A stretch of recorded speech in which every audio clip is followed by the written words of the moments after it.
Communal Deadlock and a Way to Solve It by Ambedkar. 2. Responsibility for framing the Constitution. Before I set out in concrete terms the constitutional proposals I have in mind, I wish to raise two preliminary issues. First is, who should frame a constitution for India? It is necessary to raise this question because there are quite a lot of people in India who are hoping, if not asking, the British government to resolve the deadlock and to frame a constitution for India.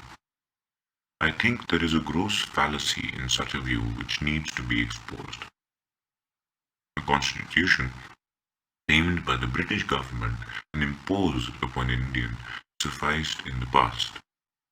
But if the nature of the future constitution Indians are clamoring for is borne in mind, it will be clear that an imposed constitution will not do. The difference between the past constitutions and the future constitution of India is fundamental, and those who still rely on the British for framing a constitution for India do not seem to realize this difference. The difference lies in this that the past constitutions contained a breakdown clause. But the future constitution of India cannot contain such a breakdown clause. People in India decry the breakdown clause.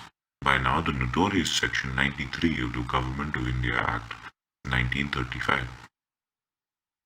That is because they do not know the why and the how of its place in the Act. Its importance will become apparent if two important considerations governing the political life of a community are borne in mind. First of these considerations is that law and order is the medicine of the body politic, and when the body politic goes sick, this medicine must be administered. Indeed, so important is this consideration that failure to administer it must be deemed to be a crime against society and civilization. The second consideration is that though it is true that no government has a vested right to govern, it is equally true that there must always be a government to govern, which I mean maintain law and order, unless and until it is replaced by a better government. The breakdown clause serves these two purposes. As such, it is of the highest value for the peace and tranquility of the people. It is the one and only means which can save the country from anarchy.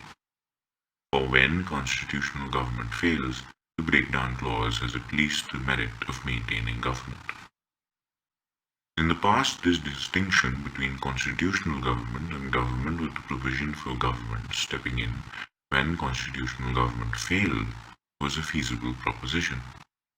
It was feasible because while the British government gave Indians the right to constitutional government, it kept to itself the right to govern should constitutional government fail.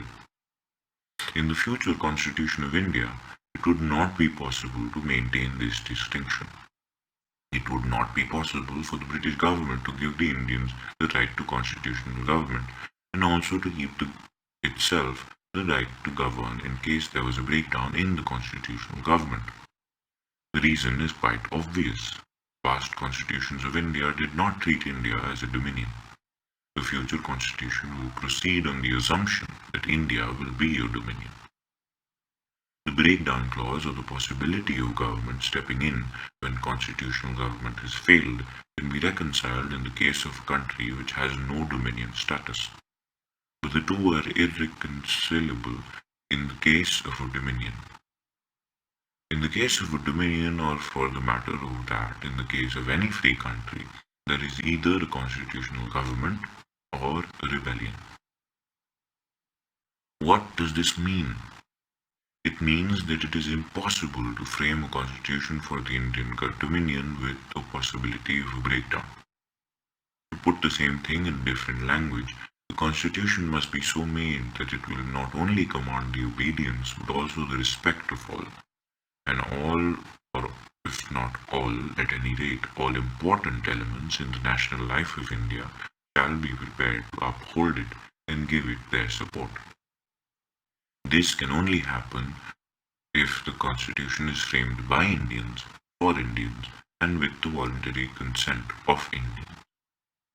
If the constitution is imposed by the British government and it is not accepted by one section and is opposed by another, there will arise in the country an element hostile to the constitution, which will devote its energies not to working with the constitution but to breaking it. The anti-constitution party may look upon destroying the constitution as its only duty and may engage itself in pronouncing against a party breaking the constitution in the real Latin American fashion. It is useless for the British to frame a constitution for India which they will not remain to enforce. The same result will ensue if the constitution is imposed by one powerful section or a combination of such sections on other sections. I am therefore firmly of opinion that if Indians want dominion status, they cannot escape the responsibility of framing their own constitution. The position is thus inescapable. The end.